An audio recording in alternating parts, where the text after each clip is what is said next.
she was born in the United States. She truly believed she was American, always followed the rules, defended the law, and voted for the man who promised to protect the country from illegal invaders. What Penelope never imagined was that the enemy she helped empower would one day walk through her front door and take away everything she loved most. Her parents lived in silence for 20 years, worked hard, never committed a crime, never asked for anything. And still, they were dragged away like criminals, handcuffed, humiliated, reduced to a case number. That morning, Penelope didn't just lose her parents. She lost faith in the country she thought was hers. She lost her sense of belonging. She lost herself. This isn't just the story of a deportation. It's the story of a daughter who believed in the system until the system destroyed her family. Penelope Mendoza grew up in Bakersfield, California. She was the only daughter of Javier and Lucia, two Mexican immigrants who had crossed the border more than 2 decades ago when they were still teenagers. They settled there in search of a better life and never looked back. They worked hard, Javier in construction and Lucia as a cleaner at a hospital. They lived humbly, but with dignity. There was never a lack of love in that house, although the silent fear of deportation was always there, like a shadow that never went away. Penelope was born right there, at Mercy Hospital, on a March night. She grew up hearing Spanish at home, but spoke English like any American. She never questioned it. "This is my home," she'd say proudly. At school, she was an excellent student. In high school, she was elected student council president. When it came time for college, she chose political science. She wanted to change the country. But something began to shift around age 18. Penelope started consuming conservative YouTube channels and got involved in online forums that talked about patriotism and law and order. Donald Trump's rhetoric struck a chord with her view of how a country should be. "I'm American. I believe in the law. If you're here illegally, you should be held accountable," she'd say, with conviction, without realizing the paradox. Javier and Lucia listened to their daughter's speeches with silent pain, but never confronted her.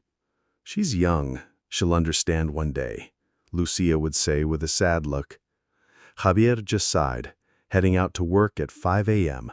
like he had for the past 20 years. Now 24, Penelope had already voted for Trump twice.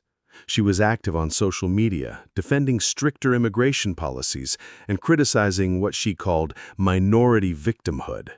She felt this made her a legitimate American. That September morning, she was leaving for work when she noticed something odd. 2 black cars discreetly parked on the corner. She didn't think much of it. But when she returned at the end of the day, the front door was wide open, and the silence inside was deafening. The sun had already set when Penelope came home and found the couch overturned, papers scattered on the floor, and a chair knocked over in the hallway. Her heart raced. "Mom? Dad?" she called out, but the only response was the distant hum of the refrigerator. She ran to the bedrooms. Empty. The bathroom, spotless. No sign of a struggle, but something inside screamed, "This is not normal." That's when she noticed the envelope left on the kitchen table. It bore the seal of the Immigration and Customs Enforcement, ICE. Her hands trembled as she opened the paper, a formal, cold notice informing that her parents had been detained by federal agents on suspicion of being in the country illegally. Penelope dropped the envelope to the floor. She froze for what felt like hours. Her head spun. "But they've been here for 20 years. They pay taxes. They've never done anything wrong." The ground seemed to open beneath her feet. Hours later, already past midnight, she called the number listed on the document. A mechanical voice answered, followed by a recording, "For detainee information, press 3. When she finally spoke with an agent, she received confirmation. Javier Mendoza and Lucia Mendoza were in custody at a detention center in Adelanto. "This is a mistake," she said, her voice shaking. "They're hardworking, have clean records, never committed a crime. They are being processed according to federal guidelines," the agent replied indifferently. "You may want to hire an immigration lawyer. Good night." Penelope hung up, feeling like a stranger in her own country. In the following days, she tried visiting, denied. Tried contacting lawyers, but the bureaucracy was overwhelming, the costs high, and time running out. Javier and Lucia were being treated like dangerous criminals, isolated, interrogated, denied visits with their daughter.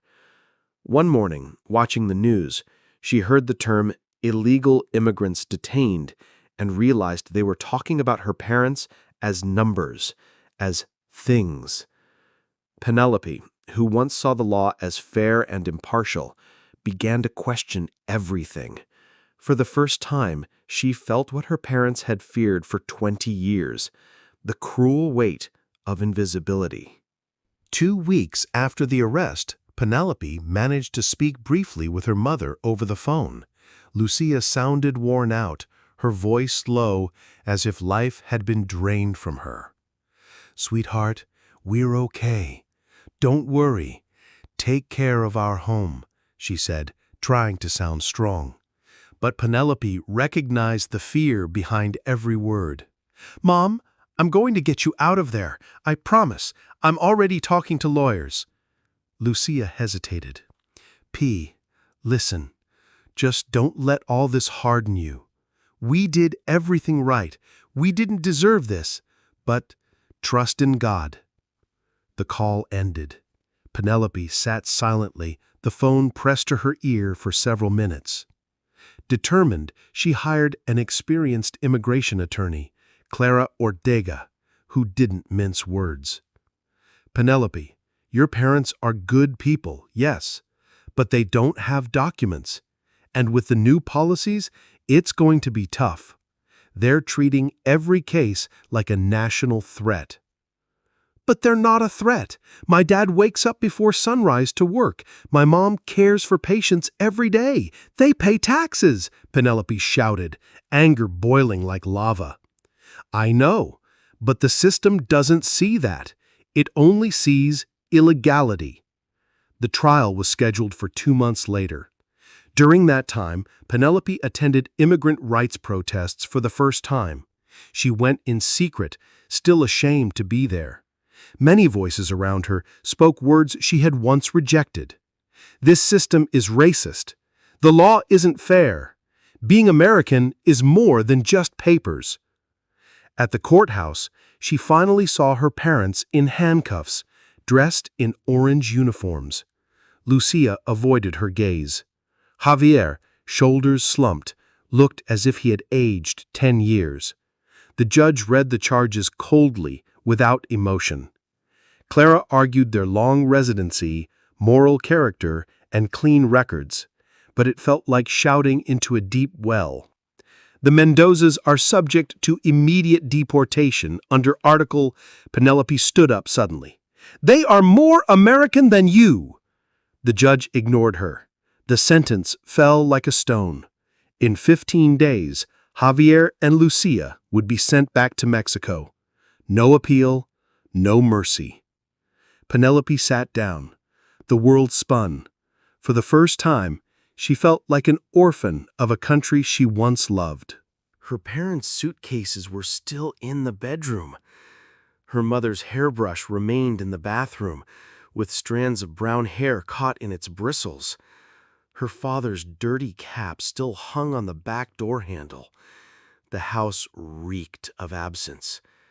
Penelope spent the first days after the trial in silence. She would sit at the dining table, staring at the empty chairs. Tried to eat, but everything tasted like paper. The only sound was the ticking of the kitchen clock, the one her father had fixed years ago with a piece of electrical tape and pride in his eyes. On the night of the deportation, she couldn't sleep. She stayed in her room with her phone in hand, waiting for a message, one last call. But nothing came. At 4:17 a.m., she received a notification from the lawyer. They've been taken, on their way to the El Paso border. Penelope looked around. Outside, the sky was beginning to lighten. The world went on, indifferent. At work, she tried to keep up appearances, but the jokes she once found funny now sounded cruel. Coworkers made comments about cleaning house and getting rid of illegals with easy laughs. She, who once laughed with them, now felt sick. One Friday during lunch, she overheard a coworker say, "ICE is doing a great job. If you don't have papers, you need to go." Something inside her snapped. "My parents were deported last week," she said, looking straight at him. "They worked hard for 20 years, never did anything wrong. And you know what they got? Handcuffs." The table fell silent. The coworker looked away, muttering a half-hearted, "I'm sorry." Penelope stood up, grabbed her tray, and left. That night, she opened the memory box in the living room closet. Inside were old photos. The three of them smiling in a park, Lucia holding Penelope as a baby, Javier with cement up to his knees and a wide grin. She cried for the first time, not just from grief, but from guilt. Guilt for having defended a system that now devoured her own parents. The next week, Penelope wrote a public letter. She posted it in her old conservative Facebook group. "My parents were invisible until they were treated like criminals, and I helped build the wall that took them away. Today, I'm on the other side of it." The days following Javier and Lucia's deportation dragged on in silence. Penelope continued living in the same house, sleeping in the same bed, eating at the same table where her parents used to sit. But now everything felt dead. She went to work mechanically. She walked in silently and left wordlessly. The words felt heavy on her tongue. At night, she no longer turned on the TV. She just sat on the couch, staring at the front door, waiting for something that would never return. One Sunday morning, she went to church wearing the dress her mother had set aside days before she was taken. She sat in her usual pew, alone. During the homily, the pastor spoke about obeying the authorities and living by the law of God and men. Penelope's stomach churned. The words cut her like blades. After the service, an elderly woman approached her. "It's so good to see you here, dear. I prayed for your parents, but, sometimes God works in mysterious ways, right? They weren't exactly on the right path, after all." Penelope only managed a small smile, but inside something exploded. She left without responding.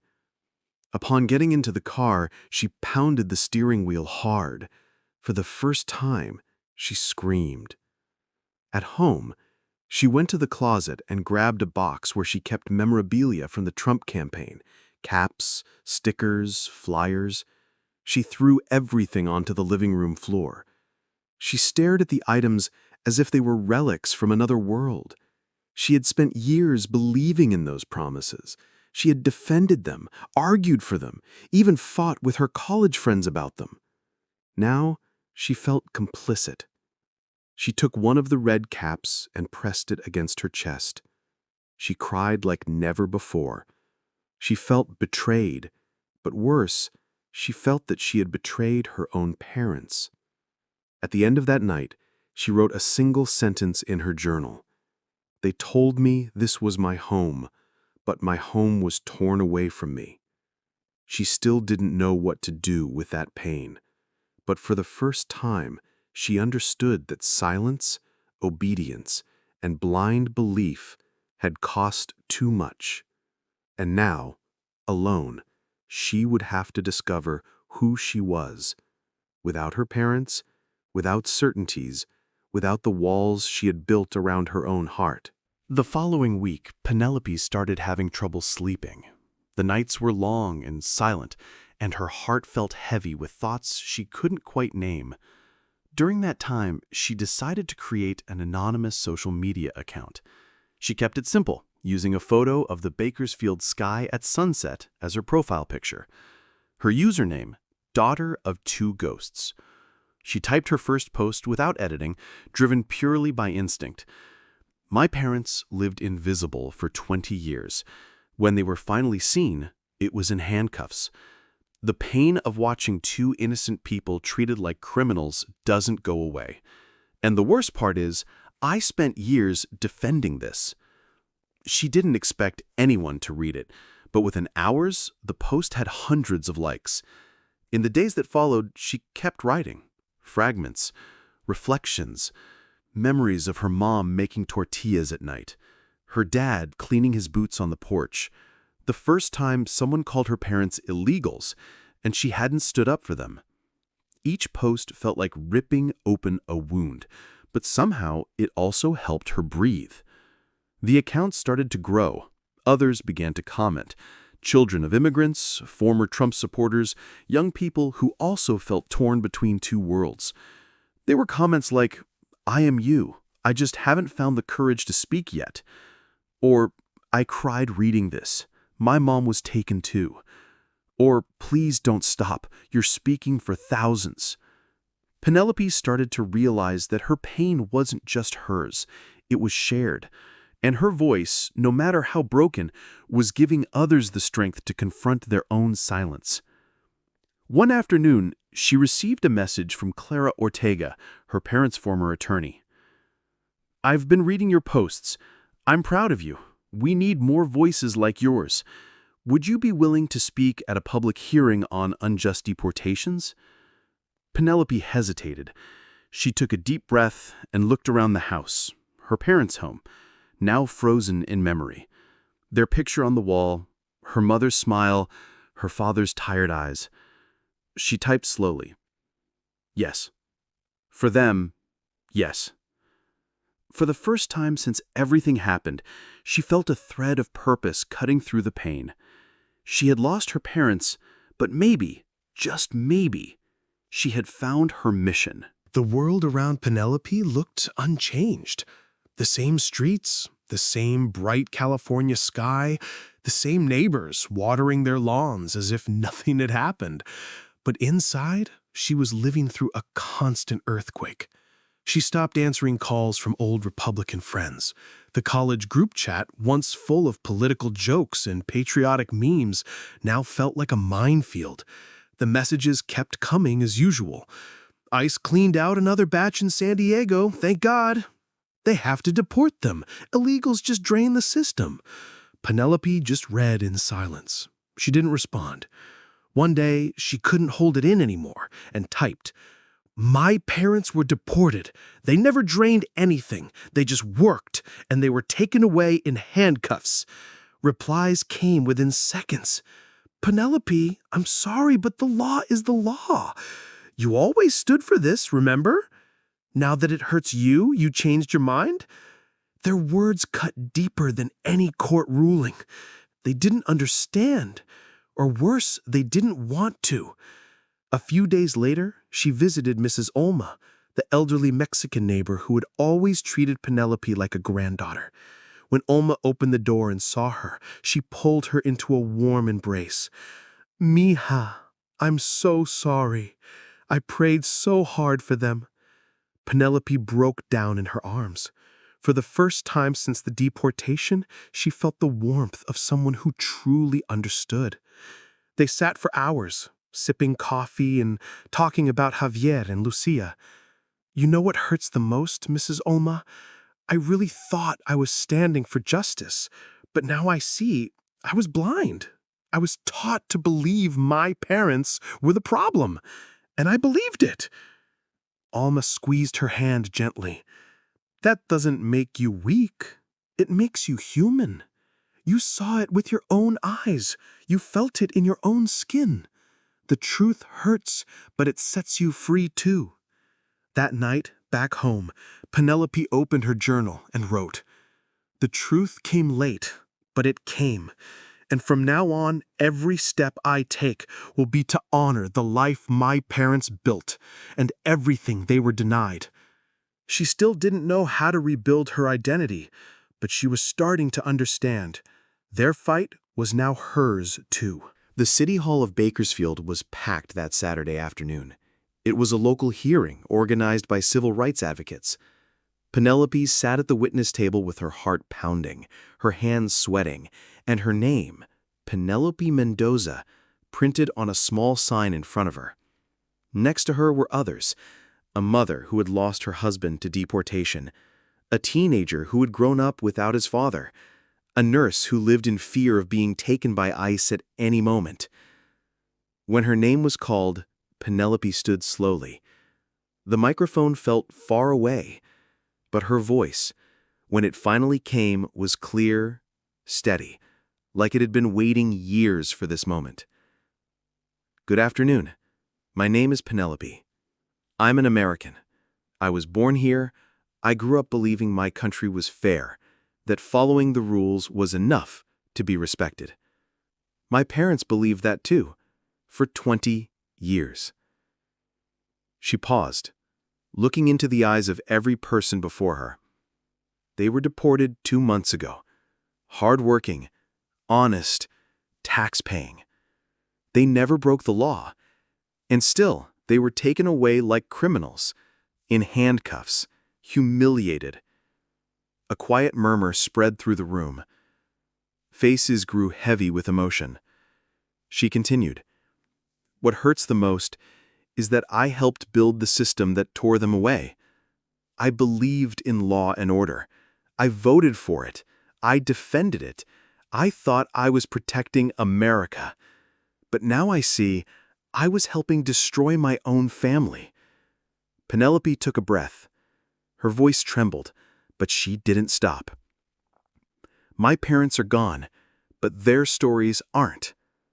And neither is mine.